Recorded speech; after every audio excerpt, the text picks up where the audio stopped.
I always thought family meant unconditional love. I believed that no matter how hard life got, your family would stand by you. I clung to that belief like a life raft in a stormy sea. But life has a cruel way of exposing truths you never wanted to face. And my truth? My family saw me as expendable. It started subtly, small things I didn't want to admit. My parents played favorites. My brother was the golden boy. Charming, ambitious, and everything they wanted in a son. I, on the other hand, was the quiet one. Sensitive, obedient, always trying to please. I didn't rock the boat. Maybe that's why they thought I wouldn't fight back. But I did. Eventually. I grew up in a household where appearances mattered more than anything else. My mother, the image of perfection, ran the family like a CEO. My father, more reserved, followed her lead in almost everything. They liked to say they raised us equally, but the reality was glaring. My brother could do no wrong. I was constantly held to standards that shifted depending on their moods. Still, I didn't complain. I did what was asked. I got good grades, stayed out of trouble, and tried to make them proud. But pride was something they reserved for him. When I was in my 20s, I had a falling out with my mother. It was over something small, an argument about a holiday dinner. But underneath it all was years of tension, of feeling unseen and undervalued. That argument spiraled. Words were said. Accusations thrown. And just like that, she cut me off. Not just emotionally, financially, too. I had been working a steady job, saving up, trying to find my footing. But I had depended on a small monthly stipend from a trust my grandparents had left for me. Something they had intended to help me build a life. My mother was the executor of that trust. And when she decided I no longer deserved support, she froze the funds. I was stunned. When I confronted her, she said I was being ungrateful. That if I couldn't show respect, I didn't deserve anything. I tried to reason with her, but it was like talking to a wall. Then things got worse. I found out she had changed the terms of the trust. With the help of my brother, who now had some legal clout, they had rewritten the documents. They claimed I had relinquished my rights to the inheritance, something I never knowingly did.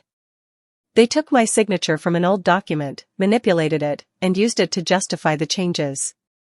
I was gutted. I tried to get legal help, but the lawyer I first spoke to said it would be hard to prove without years of court battles. I didn't have that kind of money. I felt powerless. But not defeated.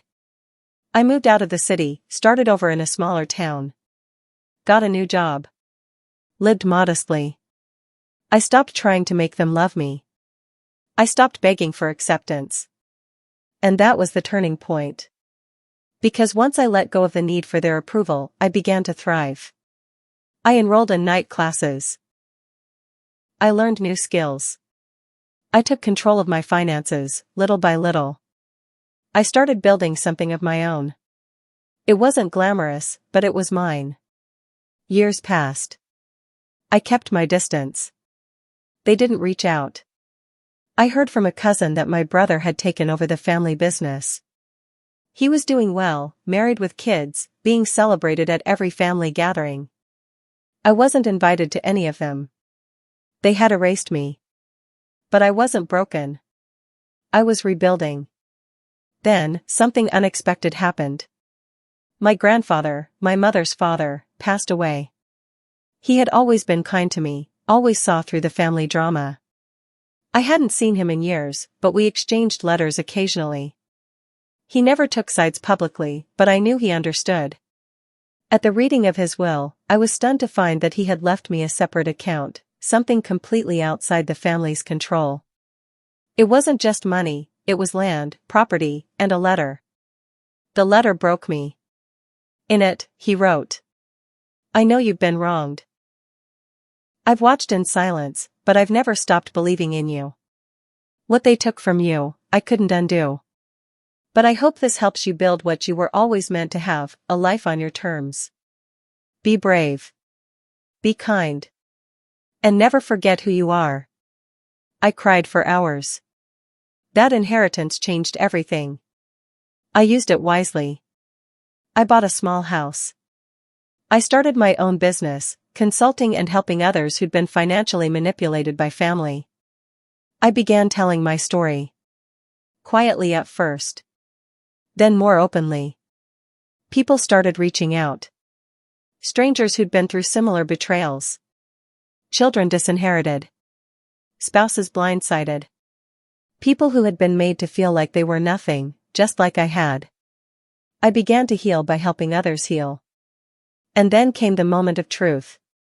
My brother called me one day out of the blue. Their business had taken a downturn. My father was ill. My mother was overwhelmed. They needed help. Not money, but guidance. Advice. Part of me wanted to hang up. To let them stew in the mess they'd made. But I didn't. I met with them. It wasn't a warm reunion. There were no apologies, at least not right away. But there was humility. There was silence where there used to be arrogance. And in that space, I saw something shift. I agreed to help. But on my terms. I negotiated contracts. Drew up agreements. Protected myself. I gave them advice, but didn't step back into their world.